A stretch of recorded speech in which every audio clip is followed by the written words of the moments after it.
हाँ जी गाइस, आते हैं जी एक पजल के क्वेश्चन पे। आपका जेके बैंक के एग्जाम में पूछा गया ये क्वेश्चन है, पीओ के एग्जाम में। ठीक है जी, थोड़ा सा ट्रिकी क्वेश्चन है। ट्रिकी मतलब स्टेटमेंट को समझना, बस। Clear sir? सबसे पहले जल्दी से अप्रोच के साथ क्वेश्चन को सॉल्व करेंगे। मैं चाहता हूँ एक बार क्वेश्चन का स्क्रीनशॉट लिया जाए ताकि क्वेश्चन को आप खुद से सॉल्व करो। फिर क्वेश्चन को सॉल्व करने के बाद एक बार मेरे साथ क्वेश्चन को सॉल्व करना। Clear sir? Question is 6% ABCD up to F are going to entrance exam in a week Monday to Saturday।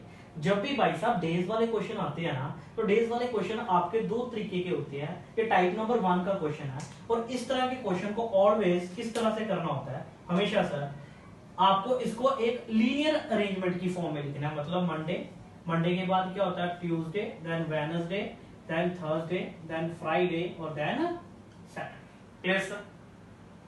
अगली स्टेटमेंट हमें कहती है कि only one exam will be held on each day. मतलब एक exam एक ही दिन होगा। C give exam at least before 3 exam. C का जो एग्जाम है वो कम से कम कितने एग्जाम से पहले होगा? 3 एग्जाम्स के पहले। तो पहले तो एग्जाम मंडे ही आएगा ना, फिर Tuesday, Wednesday, Thursday, Friday, Saturday. तो क्वेश्चन का मतलब क्या है कि सी का जो एग्जाम है वो कम से कम 3 एग्जाम के पहले होना चाहिए। तो 1 2 3, तो सी आने की कंडीशन कहां हुई भाई साहब? एक यहाँ पे, एक यहाँ पे और एक यहाँ पे। क्या ये बात समझ पाए? यहां तक कोई डाउट, कोई प्रॉब्लम?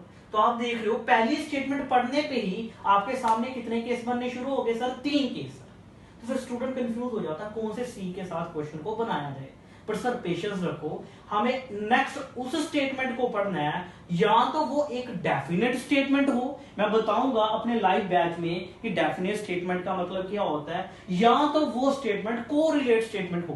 Clear sir? और अगर मैं बात करूं नेक्स्ट स्टेटमेंट की, तो एफ इज ऑन ट्यूसडे, तो ये वाला ऑप्शन तो सर कैंसिल हो जाएगा। तो फिर इस ऑप्शन को हटा दिया जाए, क्योंकि एफ जो है वो किस दिन एग्जाम दे रहा होगा? ट्यूसडे को। तो यहाँ आने वाली वैल्यू क्या है? एफ। ये क्लियर है? तो फिर 2 ही केस बच गए। तो मतलब अगली डेफिनेट स्टेटमेंट आने से एक पॉसिबिलिटी खत्म हो गई है।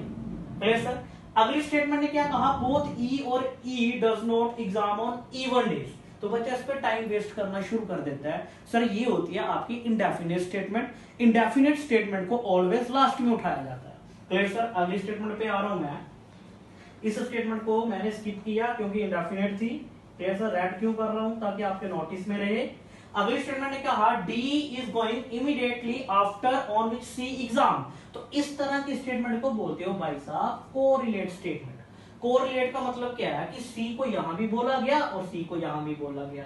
जब भी कोरिलेट स्टेटमेंट होगी तो दोनों को एक साथ पढ़ना होगा। देखो जैसे उसने कहा कि सी के इमीडिएट बाद कौन आने वाला है? डी। तो क्या इस सी के इमीडिएट बाद डी आ सकता है? तो सर ये भी केस कैंसिल हो गया।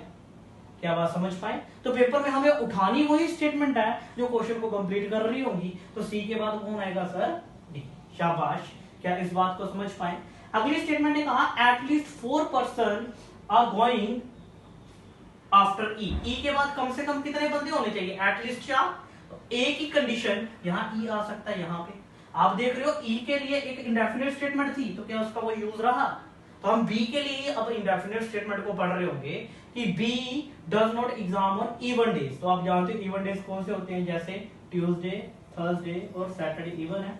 उसने कहा बी जो अब इवन पे नहीं आएगा, तो बी आने की कंडीशन एक ही होगी, और यहाँ कौन होगा? बचा नंबर। और अगर मैं बचे नंबर की बात करूं तो कौन? ए।